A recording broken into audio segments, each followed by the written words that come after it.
Scary pumpkin audio में आपका स्वागत है। इस कहानी के लेखक हैं एडवोकेट अंकुश नवघरे। मेरा तबादला पुणे में हो गया था, इसलिए मुझे वहां पर एक घर की तलाश करनी पड़ी। फिलहाल बजट ज्यादा नहीं था, इसलिए हमने घर किराए पर लेने का फैसला किया और उसके लिए एक स्टेट एजेंट से संपर्क किया। उन्होंने हमें बहुत सारे फ्लैट्स दिखाए, लेकिन हमने उन्हें अस्वीकार कर दिया क्योंकि वे सभी बजट से बाहर थे। एक बार जब मैं उनके ऑफिस गया और उनसे घर के बारे में पूछा तो देखा कि वह मुझसे कुछ कहना चाहते थे, लेकिन वह मुझे कुछ बता नहीं रहे थे। तो मैंने खुद से उनसे पूछा, क्या कोई दिक्कत है? इस पर उन्होंने कहा, एक फ्लैट है, किराया तो कम है पर उस फ्लैट में भूत होने की चर्चा है, इसलिए मैंने आज तक आपको उसके बारे में कुछ नहीं बताया। लेकिन सच कहूं तो मुझे किसी बात पर यकीन नहीं है, इसलिए आप चाहे तो मैं आपको वो फ्लैट दिखा दूं। मेरी पत्नी उसकी ये बात सुनकर बहुत परेशान हुई क्योंकि हमारी एक छोटी बेटी है और उसकी सुरक्षा का सवाल है। फिर भी हमने उस फ्लैट को देखने का फैसला किया। फ्लैट बहुत अच्छा था और वो एक 1 BHK का फ्लैट था और किराया बहुत कम था, इसलिए अगर हम उस फ्लैट को किराए पर लेते तो हम बहुत सारे पैसे बचा सकते थे और नया फ्लैट लेने में बहुत मदद मिलती। इसलिए हमने वह सौदा पक्का कर दिया और डिपॉजिट के पैसे देकर शिफ्ट करने की तारीख तय कर दी।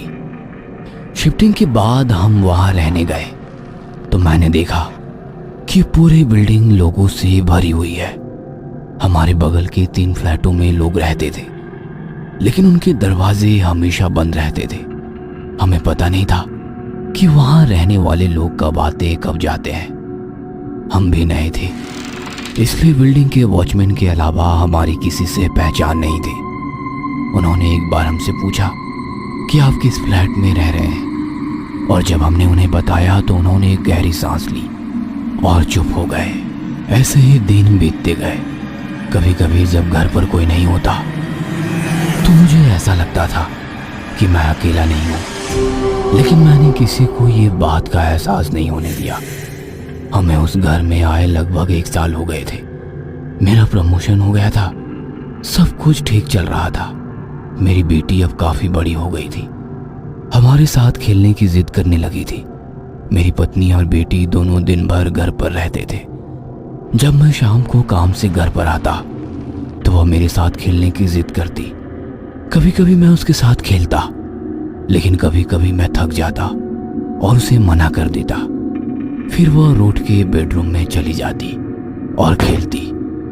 बेडरूम में उसका अपना स्पेस था जहां वो सारा दिन बैठकर खिलौने से खेलती थी। लेकिन हाल ही में उसकी माँ ने मुझसे शिकायत की थी कि वो बेडरूम में कुछ ज्यादा ही खेल रही है। उसकी माँ ने कहा कि वह बेडरूम का दरवाजा बंद करके अपने आप से बातें करती है, जैसे कि कोई उससे बातें कर रहा हो। लेकिन मैंने ध्यान नहीं दिया क्योंकि घर में कोई नहीं था। एक दिन मैं अपने काम से घर आया तो उसने फिर से मेरे साथ खेलने की जिद की, लेकिन मैंने मना कर दिया।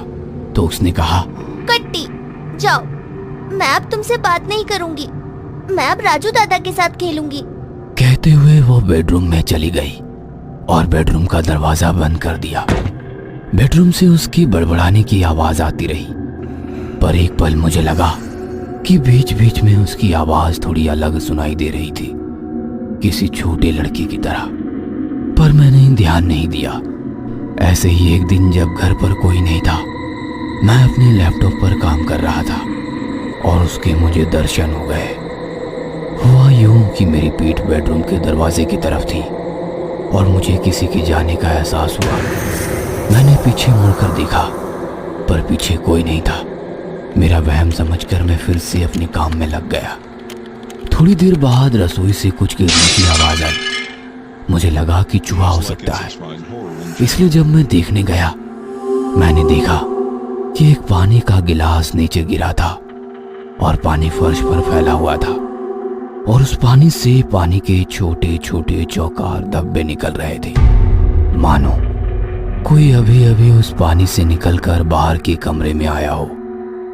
वह पानी के दाग बेडरूम के दरवाजे तक जा रहे थे। मैं उन दागों के पीछे गया और बेडरूम के दरवाजे पर आया। बेडरूम का दरवाजा बाहर से बंद था, पर उस दरवाजे के पीछे से कुछ हलचल महसूस हो रही थी। मैंने दरवाजे की कुंडी खोली और धीरे धीरे दरवाजा अंदर की ओर खोला और देखा कि कोई पलंग से छलांग लगाकर पलंग के नीचे छुप गया, या फिर ये मेरा वहम था। मुझे कुछ समझ में नहीं आया, तो मैं दबे पांव धीरे धीरे पलंग के पास गया और धीरे से पलंग के नीचे झांक कर देखा। जैसे कोई बिजली गिरी हो वैसे उसका चेहरा मेरे सामने आया और उसे देख मेरी चीख निकली। वो मुझे और मैं उसे देख रहा था। उसका पूरा चेहरा सफेद था, आंखों के नीचे काले घेरे थे। मुझे देखकर वो भी डरा हुआ लग रहा था, जैसे कि उसकी चोरी पकड़ी गई हो, क्योंकि वो एक छोटा लगभग मेरी बेटी की उम्र का लड़का होगा। पर उसे अचानक देख मैं भी चौंक गया और मैं पीछे पीछे जाने लगा और वो मेरे आगे आगे आने लगा। उसने मेरी तरफ मासूमियत से देखते हुए अपना छोटा सा मुंह खोला और उसके काले नुकीले दांत देखकर मैं और भी ज्यादा डर गया और पीछे जाने की कोशिश करने लगा। कुछ समझने से पहले ही मेरा सिर पीछे रखे साइड टेबल पे टकराया। वह झटका इतना ज्यादा था कि मेरी नींद खुल गई और मैंने आंखें खोली तो देखा कि मेरा लैपटॉप चालू था और मैं काम करते करते सो गया था, यानी कि वो एक सपना था। मैं खुद पर ही हंसने लगा। घड़ी में देखा तो सुबह के 7 बज रहे थे। मुझे बहुत प्यास लगी थी तो बाजू में पड़ी पानी की बोतल उठाई, पर उसमें पानी खत्म हुआ था। मैं उठकर रसोई की ओर गया। रसोई में आते ही मेरे पैरों को कुछ ठंडा सा महसूस हुआ। नीचे देखा तो पानी गिरा हुआ था, थोड़ा सूखा हुआ था पानी, पर पानी के कुछ दाग बेडरूम की ओर जा रहे थे। मुझे लगा कि रात को शायद मैं पानी पीने आया होगा और पानी गिर गया होगा, पर मैं तो बेडरूम की ओर गया ही नहीं, तो ये पानी के दाग बेडरूम की ओर कैसे जा रहे हैं? वह देखने मैं बेडरूम की ओर गया। बेडरूम का दरवाजा बाहर से बंद था, पता नहीं क्यों, पर डर डर के मैंने वो दरवाजा खोला तो सामने पलंग पर मेरी पत्नी और बेटी गहरी नींद में सो रहे थे। मैंने एक गहरी सांस भरी। मुझे पता नहीं मैं इतना क्यों डरा हुआ था। बहुत सोचने के बाद मुझे याद आया उस सपने के बारे में और खुद पर हंस पड़ा। तभी मेरी पत्नी उठी और बोली, उठ गए आप? मैं सुबह जल्दी ही आ गई। आप काम करते हुए गहरी नींद में सो गए थे, इसलिए आपको उठाया नहीं। आके मैं भी सो गई। जाइए आप मुंह धो लीजिए, मैं चाय बनाती हूँ, आपको अच्छा लगेगा। मैं बेडरूम के बाहर आ गया, लेकिन बिना चेहरे धोए। मैं लैपटॉप के पास सोफे पर बैठा। मेरी आंखें फिर से बंद होने लगी और मुझे पता नहीं कि मैं कब सो गया।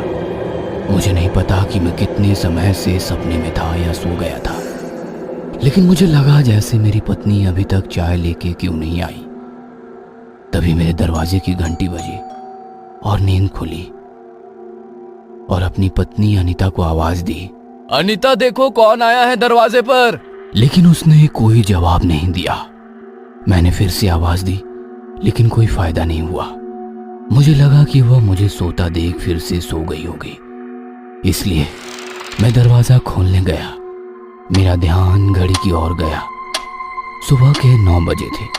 मैं दरवाजा खोल ही रहा था कि मेरी बेटी ने दरवाजे पर जोर से धक्का दिया और अंदर आई।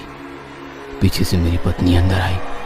पत्नी को पीछे से आता देखकर मुझे चक्कर आया। मैं गिरने ही वाला था कि मेरी पत्नी ने मुझे सहारा दिया और धीरे धीरे मुझे बिस्तर पर लाके लिटाया। फोन करके डॉक्टर को बुलाया। मैं उस दिन के बाद 1 हफ्ते तक बीमार था। डॉक्टर ने कहा कि यह किसी तरह का तनाव है। पत्नी बहुत चिंतित थी। उसने अचानक मुझसे पूछा, क्या आपने उस बच्चे को देखा? मैं उसके सवालों से दंग रह गया और उसकी तरफ प्रश्नवाचक दृष्टि से देखा। उसने कहा, मैं आपको बताने वाली थी, लेकिन मैंने आपको नहीं बताया क्योंकि आप डर जाएंगे और चिंता करेंगे। मैंने इस बारे में उससे कुछ नहीं कहा और बोला कि हम लोग दूसरी जगह जाएंगे।